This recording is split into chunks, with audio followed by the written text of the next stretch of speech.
मोहम्मद यूनुस ने ये कहा है कि इंडिया और Bangladesh relations should be very close despite the recent regime change. बात कर ले क्योंकि वो तो अभी फिलवक्त फर्जी गवर्नमेंट चल रही है मोहम्मद यूनुस की। तो ये इंडिया को लेके इनमें बड़ी नफरत देखी जा रही है। कभी इंडिया के खिलाफ नारेबाजी लगाएंगे, कभी कहेंगे शेख हसीना वाजिद हुई वो इंडिया की पपेट थी। और अब उन्होंने काली टेंपल के अंदर से वो मुखट भी चुरा लिया जो मोदी साहब ने 2021 में गिफ्ट किया था। तो बगावत है, एक मतलब जंग की दावत है दूसरे जो इंडिया के इंडिया साथ को, हाँ, इंडिया yes। की जंग की दावत है इनके तो साथ। ये इंडिया को जो जंग की दावत दे रहे हैं, अगर इंडियन आर्मी आ गई तो ये क्या टिक पाएंगे? आपको पता है ये इंडियन नहीं, आर्मी इंडिया की आर्मी की तादाद बहुत ज़्यादा है। हमें नज़र आ रहे हैं जो जम्मू कश्मीर में जो हालत की हुई है उन लोग। बांग्लादेश की नई सरकार ने अपना रंग दिखाया और इन प्रदर्शनकारियों पर हजारों की संख्या में पुलिस बल और जो पैरामिलिट्री फोर्सेस थी उनका इस्तेमाल किया। और बात इतनी बढ़ गई कि अब से 3 दिन पहले तो सेना तक पाकिस्तानियों द्वारा ठगे जाने से दुनिया के एक से एक बड़े बड़े सूरमा, दुनिया के एक से एक बड़े बड़े पहलवान, बड़े बड़ी नामचीन हस्तियां भी नहीं बच पाए। क्यों?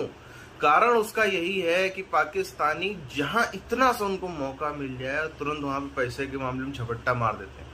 और आप देखो, पाकिस्तान ऐसा देश है जहां पर शायद रिलीजन के बाद, मजहब के बाद और खुदा के बाद कोई सबसे ज़्यादा लोकप्रिय है तो वो इमरान खान और जाकिर नाइक ही हैं।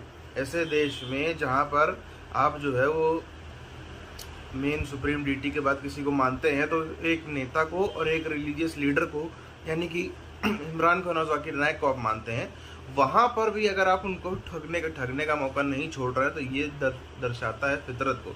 तभी या तो किस तरीके से वो व्यक्ति जाकिर नाइक छाती पीट पीट के इसका रोना रो रहा है भरी महफिल के सामने। चलो इनका भी एक तो चिंदी चोरी दे ही देते पैसा, अगर इतना सब है, आप दुनिया में इतना कर रहे हो, थोड़ा सा पैसा दे ही देते। अपनी भी चिंदी चोरी है, मतलब दो ऐसे लोग सामने से मिल जाते हैं तो क्या होता है। ये लाइव एग्जांपल है। एक तरफ एक पैसा देना नहीं चाहता, दूसरी तरफ है जो हर किसी की जेब में हाथ डालने में लगा हुआ है। मोहम्मद यूनुस ने ये कहा है कि इंडिया और Bangladesh relations should be very close despite the recent regime change. के अब जो हैं वो ताल्लुकात इनके अच्छे नहीं रहेंगे। दोनों तरफ से स्टेटमेंट्स भी जारी रहीं और ख़ास तौर पर बांग्लादेश के जो हालात हैं वो हमें नज़र आए।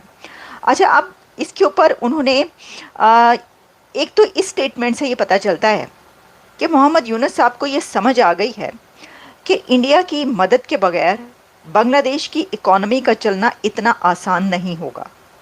आप देखिए, इससे कुछ दिन पहले एक हमारे सामने कॉन्ट्रैक्ट या एग्रीमेंट आया जिसमें 3 कंट्रीज़ जो कि बांग्लादेश, नेपाल और इंडिया हैं, उन्होंने बिजली के हवाले से एक कॉन्ट्रैक्ट किया। रखने पड़ेंगे। और इससे पहले आपको पता है कि इंडिया की तरफ से भी काफ़ी ऐसे स्टेप्स कुछ देखने को मिले कि भई अब हमारा जो पेमेंट्स हैं, बिल्स हैं, कंपनीज़ की तरफ से कहा गया वो तो अदा कर दें, बड़ी मुश्किल हो रही है वगैरह वगैरह। वो पता चल रहा था कि ज़ाहिर है कि जो कुछ चल रहा है उसके अंदर।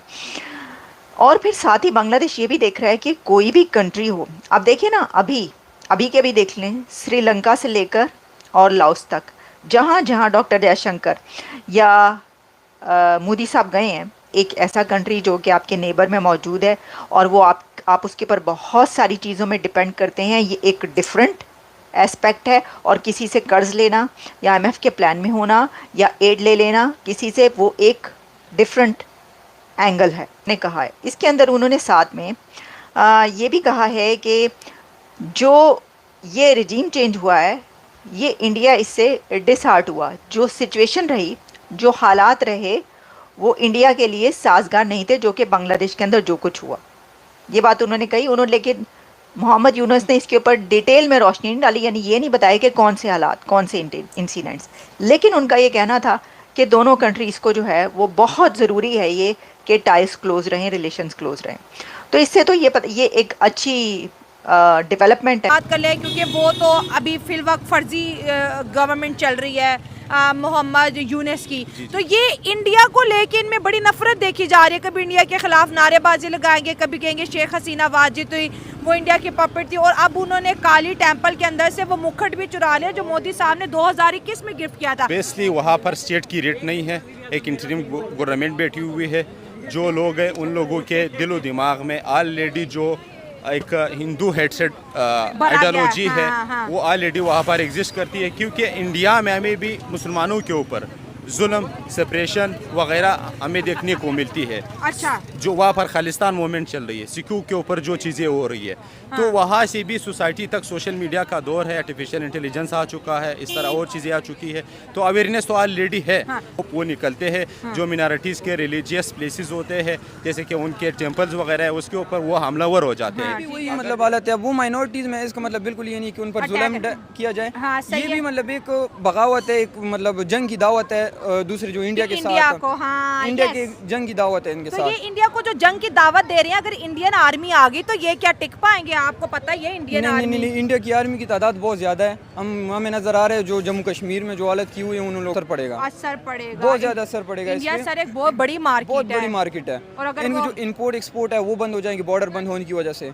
तो इसकी वजह से बहुत ये गलत कर रहा है, बिल्कुल गलत कर रहा है। बांग्लादेश को नहीं चाहिए कि इस तरह करे। सर अगर बांग्लादेश की जैसे हम बात कर रहे हैं तो क्या लगता है कि ये पहले तो बांग्लादेशी बड़े प्रो इंडियन थे, इंडिया के बहुत प्रेस करते थे, इंडिया से इनको फंड भी आता था, इंडिया इनको मेडिकल वीज़ाज भी देता था, फ्री में इनके इलाज भी करवा रहे थे, ट्रेड भी कर रहे थे।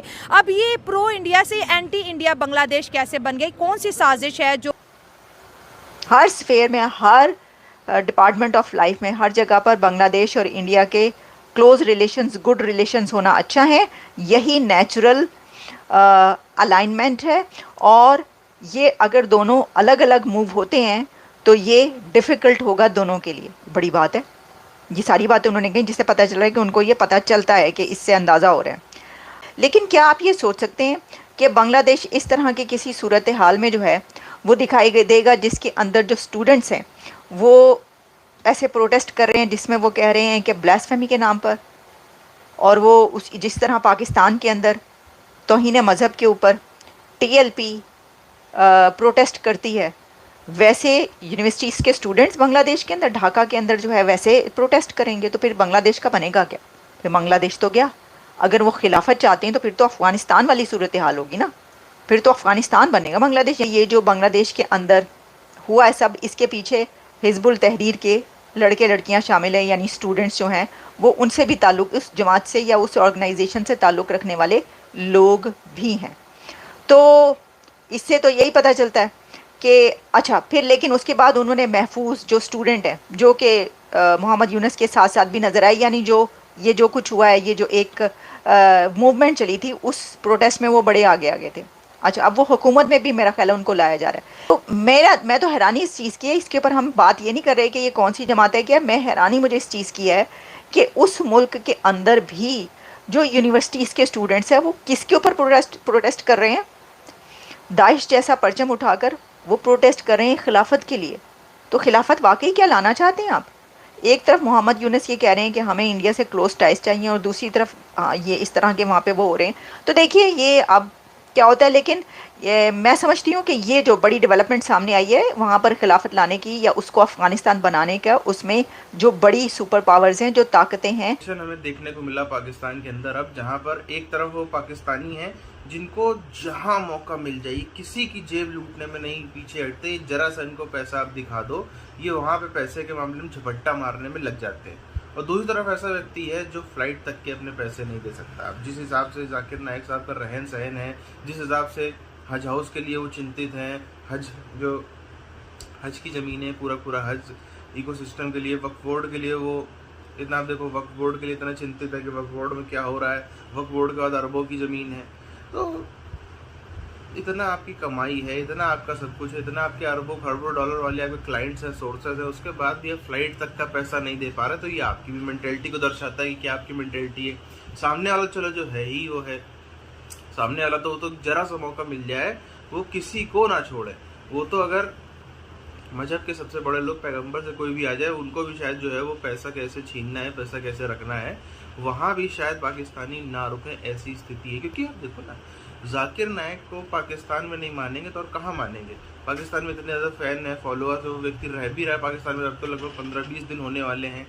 तो अब काम जो है वो आगे कहाँ तक जाएगा? अभी आप देखो, ये चीख कर बंदा कह रहा है कि नहीं, नॉन मुस्लिम्स मेरे को दुनिया में मिलते हैं, फ्री में छोड़ते हैं, सब कुछ करते हैं, और यहाँ पे कुछ भी नहीं है, यहाँ पे कोई पूछने को तैयार नहीं है, यहाँ पे पैसे ले रहे हैं। वो तो चलो एक चीज़ का दर्द है, और भी पता नहीं क्या क्या जो है वो इनको दर्द पाकिस्तान में हो रहे होंगे। अभी एक दिन जाकिर नाइक साहब ने क्या बोला कि अमेरिकन से ज़्यादा खुशकिस्मत पाकिस्तानी, अमेरिकन जन्नत में नहीं जा पाएंगे लेकिन पाकिस्तानी चले जाएंगे। और अगले ही दिन उन्हीं पाकिस्तानियों ने इनसे जो है वो फ़्लाइट में पैसा मांग लिया, 50% डिस्काउंट के बाद आधा पैसा मांग लिया, तो उसी पे बवाल मचा हुआ है।